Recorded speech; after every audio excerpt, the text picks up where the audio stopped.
नमस्कार, B positive news पर आप सभी का स्वागत है। एक समस्या जो है हम सबकी समस्या है और वो समस्या है आवारा पशुओं की। जी हाँ, ये आवारा पशु जो है सबको नुकसान पहुंचाते हैं, कई बार एक्सीडेंट्स की वजह बनते हैं, इंजरीज की वजह बनते हैं और कई मामलों में ऐसा देखा गया है कि बड़ी बड़ी दुर्घटनाएं जो हैं इन आवारा पशुओं की वजह से होती हैं। कई बार इन पर मुद्दे भी उठे लेकिन इनका हल अभी तक नहीं हो पाया। सरकारें बदलती गई लेकिन हल अभी तक कोई नहीं मिला, कोई सॉल्यूशन अभी तक नहीं मिल पाया। लेकिन एक पर्सनालिटी हमारे साथ है जिन्होंने इसके बारे में मंथन किया है, कुछ केस स्टडीज इसके बारे में की है, क्या कुछ वो कहना चाहते हैं। तो हम आपको आज मिलवा रहे हैं फॉर्मर जीएसटी एडिशनल कमिश्नर और प्रोफेसर पवन कुमार जी। उनकी राय में किस तरह से इस चीज का सॉल्यूशन है वो हम जानेंगे। पवन जी, सबसे पहले बी पॉजिटिव न्यूज पर आपका बहुत बहुत स्वागत है। धन्यवाद नेहा जी, बड़ा अच्छा लगा जी। सर, मैंने सुना है कि आपने कुछ इस तरह की स्टडीज की है। क्योंकि सबके लिए ये मुसीबत है, हर कोई इसका सॉल्यूशन चाहता है लेकिन हो नहीं पाया आज तक। तो आप क्या कहना चाहते हैं, क्या कुछ सोच है आपकी इसको लेकर? देखिए, ये भयंकर समस्या है और हमारा एनिमल हस्बेंड्री जो डिपार्टमेंट है उसमें वेटरनरी सर्जन होते हैं, उनके नीचे VLDA, BLEO बड़ी बड़ी लंबी चौड़ी टीम है। और हमारा सरकार का बजट भी होता है, भारत सरकार का भी और राज्य सरकार का भी। और इसके तहत अगर इनको हम नसबंदी की तरफ मेल को, अगर आवारा सांड हैं तो उनका मेल, आवारा कोई भी चाहे नील गाय हैं जो हानिकारक हैं, और उनको अगर उनका नसबंदी की तरफ लेके जाए, प्रैक्टिकल किया जाए, तो इनके पॉपुलेशन पर कंट्रोल हो जाएगा और धीरे धीरे सारी चीजें ठीक हो जाएंगी।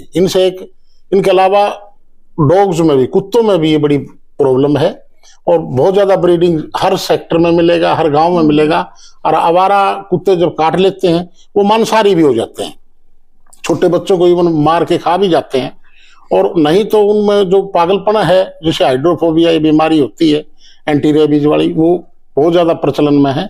और जो VLDA और BLEO इनके जो अधिकारी हैं और वेटरनरी सर्जन SDO, पूरा बड़ा डिपार्टमेंट है। अगर इसको व्यवहारिक तौर पर अगर इनकी नसबंदी की जाए तो ये कंट्रोल हो जाएगा।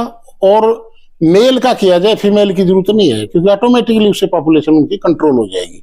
और इसकी तरफ पता नहीं क्यों नहीं ध्यान दे रहे, कर रहे हैं। आज भी मेरे आस पड़ोस में भी कम से कम भी 4 फीमेल डॉग ब्रीडिंग करके कम से 18 बच्चे हैं। और वो भी एक बड़ी समस्या है।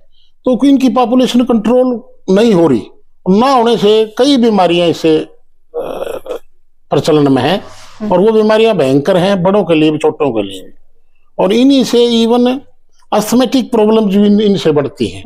कोरोना जैसी डिजीज भी इस प्रकार के जो आवारा सिस्टम उनसे बढ़ती हैं।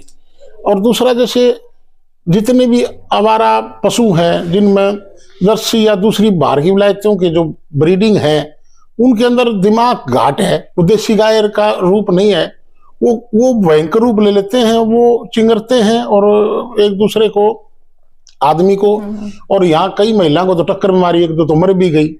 तो ये इसका कारण एक ही है कि इनकी गौ हत्या नहीं करें हम, और ना ही कुत्तों को मारने की कोशिश मारना चाहिए।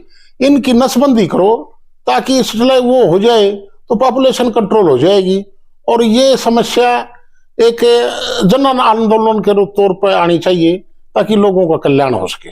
मतलब पवन जी, बीच बीच में ऐसा होता रहा है कि नसबंदी का जो कार्य है वो मात्र ड्रामा समझो, मात्र ड्रामा मतलब समझो। कोई सीरियस अभी भी यहाँ सर्वे करवाया गया कि कितने पशु पक्षी हर घर में है, कौन कौन पशुओं को रखता है। तो वो तो एक फॉर्मेलिटी में आएंगे, कोई आदमी ताला खोलता, कोई नहीं खोलता। ये तो आवारा कह रहा हूँ, आप गली में जाओ तो आप खुद पत्रकार हो, आप महसूस कर सकते हो। आप अपने रेजिडेंस जहाँ रहते हैं वहां भी ये समस्या मेरी समझ में हर आपके भी वहां होगी। नेहा जी, बिल्कुल समस्या तो है, वही मैंने बोला कि समस्या तो है लेकिन समाधान नहीं है। हाँ जी, समाधान ये है।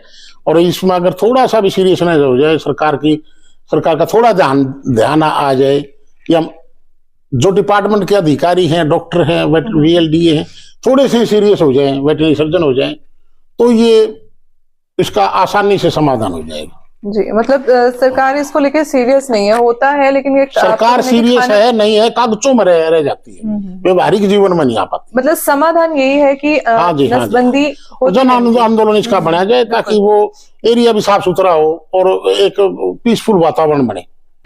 पवन जी, एक समस्या और मैंने देखी है, उसका अगर आपके पास कुछ समाधान हो, क्या उस बारे में कहना चाहेंगे कि अगर जो आवारा पशु है, अगर वो सड़क पर या फिर कहीं मर जाते हैं तो वो वहीं पर खत्म हो जाते हैं। मेनली मैं कहूंगी जो कुत्ते हैं वो अगर मरते हैं तो वो सड़क पर ही खत्म हो जाते हैं। तो ऐसी स्थिति में जो एक नागरिक है उसको क्या करना चाहिए, क्योंकि ऐसे अगर पशु मरे और वहीं पे खत्म हो जाए तो बीमारी फैलने का भी डर रहता है। उसमें हर गांव के लेवल पर तो गांव की ड्यूटी बनती है, पंचायत की और ग्राम समिति की ये ड्यूटी बनती है कि उनको एक अपनी जगह अलग ले जाया जाए, और शहर में कमेटी या कारपोरेशन के अधिकारी कर्मचारियों की ड्यूटी बनती है कि उसको ऐसे लेके जाया जाए और ऐसी जगह ना उनको गाड़ दिया जाए जहाँ परकोलेशन ऑफ वाटर द्वारा ट्यूबवेल का पानी वहीं कंज्यूम हो रहा है, तो वो बीमारियां फैलती हैं। और वो बीमारियां इस प्रकार से फैलती हैं कि ये एक मीथेन गैस नाम की एक गैस बनती है, इसको दबाने से जो भयंकर रूप ले लेती है। कई बार आपने देखा सीवरेजों में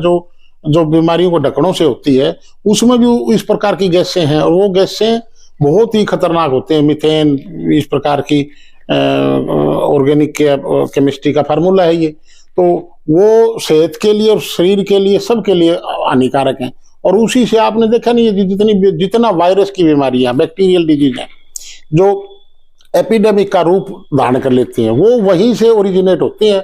और उसको भी अगर इनको अलग जगह लेके इनका अपना एक सिस्टम हो जाए तो बहुत जो एपिडेमिक है, जो बीमारी है, वो खत्म हो जाएंगे। नहीं तो सारे हॉस्पिटल सारी बीमारियों से भरे रहते हैं। जी जी। पवन जी, आपका बहुत बहुत धन्यवाद। आपने एक अच्छे नागरिक की तरह, एक जागरूक नागरिक की तरह जो है इस मुद्दे को उठाया है, और मैं प्रशासन से भी यही अपील करूंगी कि जो आप सोच रहे हैं ऐसा प्रशासन को भी जो है इस तरह के कदम उठाने चाहिए। जो आवारा पशु है हमारे जैसे नागरिकों के लिए, आप सबके लिए मुसीबत बनते हैं, उसका समाधान जरूर होना चाहिए। पवन जी, आपका बहुत बहुत धन्यवाद। Thank you Neha.